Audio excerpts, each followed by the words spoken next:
I froze mid-step when I heard my sister laugh in her phone and say, "Yeah, I cut the brake lines. See you at her funeral." 2 hours later, the sirens started screaming, and everything I believed about my own blood shattered forever. I never thought a single sentence could split my life into a before and after. But that night, standing in the shadowed hallway of our childhood home, I learned how thin the line was between family and monsters. My sister, Lena, had always been intense. Not loud, not dramatic, just sharp, calculated. She smiled when other people flinched. Growing up, she was the one teachers praised and neighbors trusted. I was the quiet one, the observer, the person who cleaned up messes and smoothed over arguments. The woman Lena was talking about on the phone was Mara, my wife. Mara and Lena had never gotten along, but I assumed it was normal sibling friction. Little comments, forced politeness, tight smiles at family dinners. Nothing that screamed murder. That night, Mara had left an hour earlier to drive across town. She was meeting an old friend for coffee. A normal evening, a safe drive, or so I thought. I had gone back to the house to grab some documents Lena asked for, papers from our late father's safe. She claimed she needed them for a bank issue. When I entered the house, I heard her voice drifting from the kitchen, low and amused. That's when she said it. Clear, casual, like she was talking about canceling a dinner reservation. "Yeah, I cut the brake lines. See you at her funeral." My stomach dropped so hard I felt dizzy. I stood there, breath trapped in my chest, my mind scrambling for logic. Surely I misheard. Surely she meant something else. Surely this was some twisted joke. But then she laughed. A soft, satisfied laugh I had never heard before. I stumbled backward, my foot creaking against the floorboard. Lena turned. Our eyes met. For half a second, her expression flickered. Not fear, not guilt, but annoyance. Like I'd walked in on her while she was busy. She ended the call calmly. "You weren't supposed to hear that," she said. My heart was hammering so hard I thought I'd pass out. "What did you do?" I whispered. She tilted her head. "Relax. Accidents happen every day." I ran. I didn't even grab my keys properly. I dropped them once, fingers shaking, before sprinting to my car. My hands were slick with sweat as I called Mara again and again. No answer. Every red light felt like torture. Every second stretched into panic. I tried to convince myself I was overreacting. That Lena was lying. That nothing had happened yet. Then I heard sirens. Police cars. Ambulances. They were heading toward the highway Mara would have taken.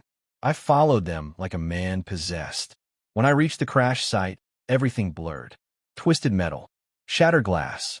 A crowd gathered behind police tape. Paramedics working fast, shouting medical terms I couldn't understand.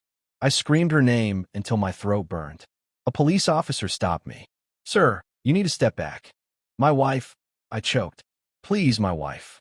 He hesitated, then gently lowered his voice. "She's alive." My knees gave out. Alive, but barely. At the hospital, doctors told me the truth. The brakes had failed at high speed. No skid marks. No attempt to slow down. Sabotage. I sat beside Mara's hospital bed, holding her bruised hand, watching machines breathe for her. Rage boiled inside me, so hot I felt sick. Lena had tried to kill her, and she thought she'd get away with it. I didn't sleep. I didn't cry. I planned. Because Lena didn't realize something important yet. I had heard everything, and I wasn't going to stay quiet. The next morning, I walked into the police station with shaking hands and a clear mind. I told them everything. The phone call, the confession, the timing, the history. At first, they looked skeptical. Family accusations always raise red flags. But when I mentioned the brake line cut and the lack of skid marks, their expressions changed. They asked me if I had proof. I didn't. Not yet. So I went home and played my role. I visited Lena that afternoon like nothing had happened. She greeted me with a calm smile, offered coffee, asked about Mara with fake concern. "How is she?" Lena asked sweetly. "In critical condition," I replied. "Doctors say it was a mechanical failure." She nodded, satisfied. Tragic. I forced myself not to explode. Instead, I watched. Lena was careful, but not careful enough. That night, I remembered something crucial. Our father's old house had security cameras. Lena never bothered to disconnect them because she believed she was smarter than technology. I accessed the footage. There it was. Lena, in gloves, crouched beside Mara's car in the driveway earlier that day. Calm, focused, methodical. She finished, wiped her tools clean, and smiled to herself before walking back inside. I sent everything to the police. 2 hours later, they arrested her. She didn't scream, didn't cry, didn't deny it. She just looked at me as they put the cuffs on. You chose her over me, she said quietly. That was when I realized the truth. This wasn't about hate. It was about control. Lena believed anyone who stood between her and dominance in our family deserved to be erased. The trial was brutal. Mara survived, but with months of recovery ahead. She testified from a wheelchair, her voice steady, her eyes strong. The jury didn't hesitate.